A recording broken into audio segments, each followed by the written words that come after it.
Hey, now this is Keachis and Q Danilo Bay, known to others as Quentin Antoine Mitchell, or Twan, or Q, or Big Daddy. Right here is the Woodsprings Suites Hotel on 4911 South I-35 in Austin, Texas. This hotel I used to work at. They said they had to let me go because I did not put the $200 or $400 in the safe deposit. I left it in the cash register, locked and secured with the other money. I was, working 7 days and I was feeling under the weather. I was tired and I just forgot to put it in the vault, but it was still secure. And then they said that I didn't document the $10 that I put in the safe, but it was documented. I had it in an envelope and it was placed on a folio, but they still fired me. But the real reason was because I complained that they were stealing my money out of my check, and they didn't like me complaining. That was the real reason.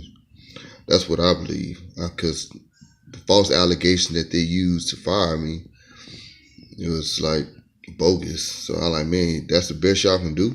But I already knew they was watching me. Because, I spoke my mind, and then I told the woman, the Annie Henner, whatever her name is, who was using a bogus document to steal my property. And I told her, hey, if you take my money on my property, I'm going to hit y'all twice as the amount of money that y'all trying to collect. So that was 36,000 times two. So I told her, and she was like, well, the contract that you sent me is not binding. I said, okay, you think it ain't binding, but as soon as you mess with my property, it becomes binding because I told you before you did it, and you still choose to do it anyway. Not in the capacity that she operated, but a proper capacity, because she was acting outside of capacity, because she had no right to take my property without my consent. Nobody had a right to take another man or woman's property without their consent or without due process rights. I told her the document that she claimed that was the court order did not come from the court. And I told her, you can call the court and they can verify that. It didn't come from the court. It doesn't have a court autograph or signature or a judge's name. A judge is, when I say judge, I mean a human being in a black robe, okay? Because I'm not talking legalese here. I'm just speaking, I'm speaking English, all right? So yeah. So it's a bogus document, and it was already bad enough they collect taxes out their workers, because the workers that work there aren't agents, anything like that. They're not. I mean, I can't really say whether they are taxpayers because I don't know their which cost. So I'm not gonna get into that. I'm just gonna state what I do know, things that apply to me. So at this hotel, there was some people that was guests there. I got real close to. They was pretty cool. I'm not gonna reveal their names, but they was pretty cool there. And I used to go out my way just to make sure their stay was really comfortable. I did do that, and after so long, they came like part of family. We just talk, chop it up and stuff like that. I seen a lot of discrimination at this hotel. You know, at this one time, it was this chick. She was a guest there, and I just started the job permanent. I had got a permanent job there, and this chick, she was in her car. She had this shorts on with a shirt, and she had no shoes on. And I thought first thing I'm thinking, like, okay, this woman, she's stalking somebody, or she probably on drugs. And I didn't mean to profile her like that. And I called myself doing it. I said, no, that ain't right to be doing it. So she seen me taking out the trash that night. It was probably like 12, 1. And then she said, excuse me, you work here? And I thought that was kind of a silly question because I had the uniform on. And I said, yeah, I work here. And then she was like, I locked myself out. I just came out, to go to the store and go buy me something. She said she went to go get, and she said she forgot her key. So she was telling me that she left the door prepped open and stuff like that, and her husband is not answering the phone because he like knocked out. So what I'm saying, just I went to check on. What I did was I had first thing first. I went to go check and see what she said was true. I went to the door, and the door was prepped on by a little Ken. And so what I did was I went ahead and walked her to the room. And before letting her in, I woke the guy up who was asleep. I woke him up, and I let him know about the woman, which was his wife.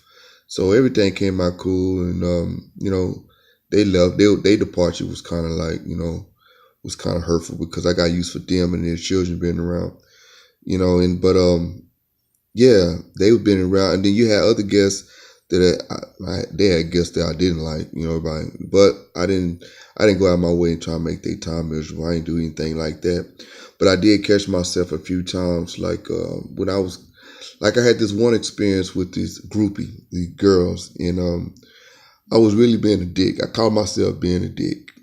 And I would like telling her, hey, you can't leave the door prepped open doing this. Hey, you can't be loud 2:00 in the morning because the walls is thin. And I can tell all the things that I was telling her, she was getting frustrated. But anyway, I shined that up, before she left, and everybody was smiling, laughing, because, I know it was my job and stuff like that, but some things was just getting carried away. And I caught myself getting carried away, and I tried to rectify it. Now, the last thing that I rectified, and I'm pretty sure that the guy that said he had to let me go probably was in his feelings. His name was Robert. He told me, but what happened was I've been feeling under the weather at that time.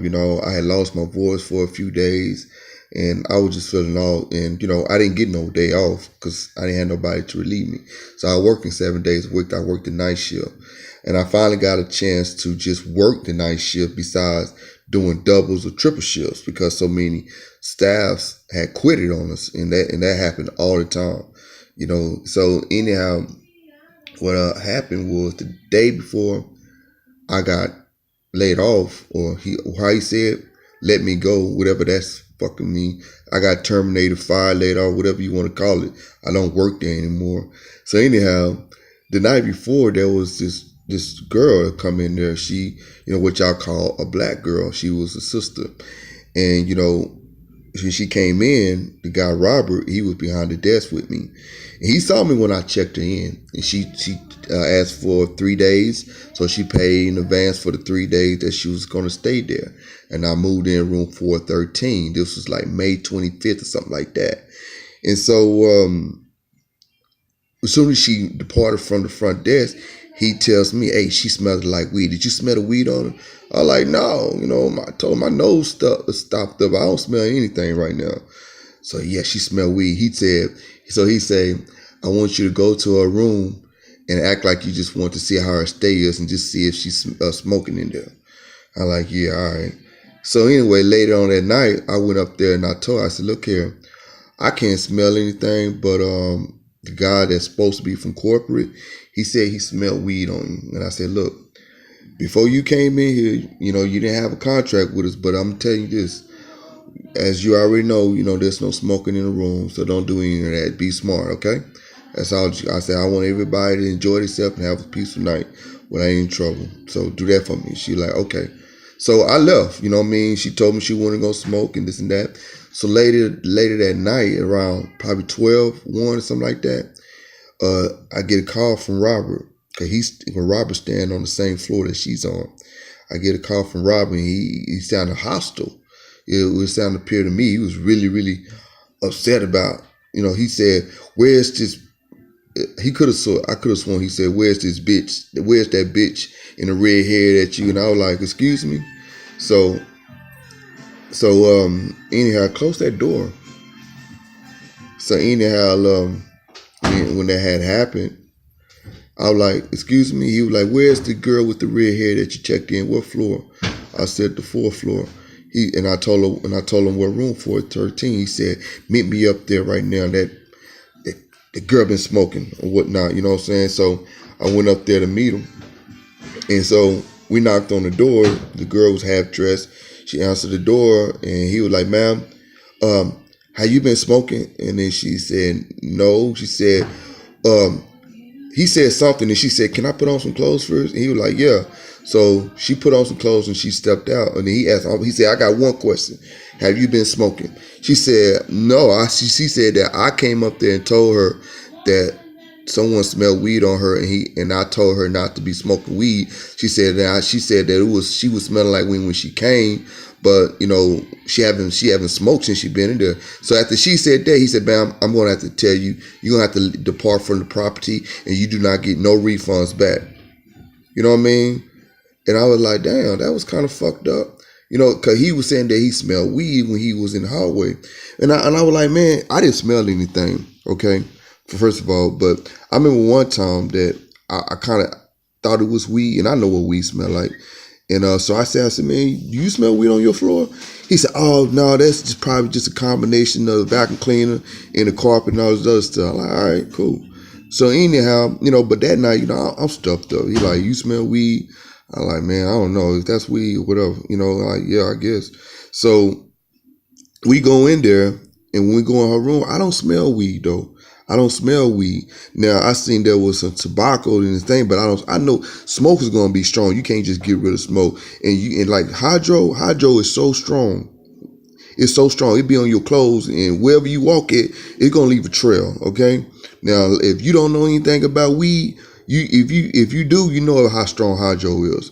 Okay, that shit just don't just vanish. Okay, so if I think he was probably smelling the after effects of hydro. So anyway, and then a lot of people, what really bothers me is that what really bothers me is that he knew that she smelled like weed when she checked in. He could have told her, no, man, you gotta go, you gotta leave out of here. You know what I mean? You can't stay here. Besides waiting later that night and then kicking that woman out. You know what I'm saying? So anyhow, that night, he wanted to just, he wanted to take all of them because I had already charged the card. So what I had did was I had to check her out after he kicked her out. So when I checked her out, it was telling me about the balance that she was still credit for. So I put all her money back on her credit card. Okay, and then the next morning he told me to pull up her portfolio. He saw that I put all her money back on her account. I mean, when she left, she didn't cause no problems. She just left. You know what I mean? So anyhow, so he told me to pull up her portfolio, and I pulled up her portfolio, and he said charge her $150. Let's see if we can get something out of her. So I started putting in the number. He said she probably don't even have that on her card. So it didn't go through. He said, I knew it. He said, try $100. So I typed in $100 and it went through. He said, yeah, let's at least get something out of her. I'm like, dang, you know what I mean? I mean, I felt some kind of way about that. You know what I mean? I didn't like that. And then, so that same day, that's when he said he had to let me go. So it's no hard feelings. It's no hard feelings. But my main thing was I didn't like how he did her, and I didn't like how he can like profile people. It was just a lot of crazy things. He doesn't work there permanently. He's supposed to be representing the corporate, which I don't know what the hell that's supposed to mean. But anyway, yeah, Robert something. So he's originally from Florida, but he worked for I don't know where the fuck he worked. I don't even know his real title. But that was the reason. So when I had filed for unemployment, the guy that was doing the investigation, he was like, did they ever give you a warning for doing? He said it was part of the policy of he said something about the money handling policy. The money handling policy. But anyway, the guy asked me, did he ever give me a warning about it? Like written me up anything. I'm like, no, he ain't never written me up on it. You know what I mean? He just straight up just said he had to let me go. So and then I said, and everything he said that I didn't do, I did do. And I said, I knew they were watching me because, they don't agree with a lot of it. Because first of all, like one of the women that worked there, she was saying that I complained too much. She said, I'm the only one complaining. And I was telling her, I'm not the only one complaining. I'm the only one complaining to you. Everybody else, they just walking out on you, leaving you with 2 or 3 staffs on the ship. And you don't have, and it's supposed to contain, what did he say? But we have supposed to be like 16 staff strong, and we have 2 or 3 people. Come on, man. And I'm doing triple and double shifts, even when I'm sick. So, I mean, it was, but my main thing, what really got me stirred up was what happened to that girl the day before I got, fired, terminated, laid off, whatever. But that bothered me. And what really had got everything stirred up was me talking about them stealing my property. Because, they using a bogus document to steal my property, and I didn't give them consent to do that. So I told the woman, hey, I'm going to charge you. I'm going to charge you double the amount y'all trying to collect. So that's what it is. That's my claim. I don't have no complaint. I don't file complaints. I file claims. So that's my claim. As far as the damages filed against Robert, No, I think I'm just gonna be able the amount that I'm aiming for to get from the woman that stole my property. It's gonna make up for all the damages that caused me. So I'm asking for like 36 times two. You do the math, you know what I mean? But yeah, that's what I'm aiming for. But that's Woodspring Suites. Good times, bad times, you know what I mean? I had my own room in there and stuff like that. So it was all right. It was all right. I enjoyed it. It was good while it lasted. It's time to move on, and I'm moving on. But I ain't going out without a fight because they still owe me my money, and I just want my money back or my credit because there's no real law for money on this continent. It's just legal money, but not lawful money. And no, that's another thing I wanted to say about that because I remember hearing Robert was saying, you know, yeah, I know weed is legal in some states, but in Texas it's not legal. You know, and it just when he told me that, it bothered me so much because see, I know the difference between legal and lawful. A lot of things might be legal, but anybody that walks inside that hotel got a contract to sign. So whether it's legal, whether it's lawful, if you agree not to come in there smoking weed, then you can't do that. You know what I mean? Because you agreed that you wouldn't do it. Otherwise, you would never signed in or would never got checked in. So, but my thing is with her, she had already smoked, even, and I don't even know if she smoked. She just smelled like weed. Okay, that was before she signed any type of contract or bound to any contract. So how was she convicted or evicted from being in the room for smelling like weed before she even got there? You know what I mean? Well, did I say that right? No, I didn't say that right. How did she get evicted for smelling like weed when it's the smell that came in with her? She had that smell before she even signed the contract. You get what I'm saying? It's like a catch-22 because he kind of let her like he set her up for failure. That's all I'm trying to say. He set her up for failure. He knew she smelled like weed, and if he didn't know that smell was gonna follow her, well, how long? He said he been in the hotel business for this long. You should know how long weed will smell or stay on your clothes. I mean, you really don't have to smoke weed to know how strong some weed can be. So anyway. But that's what's going on. So that's my aim at this place. But I'm going to talk about some good things, talk about some bad things, my experience at this hotel. Okay? So there it is.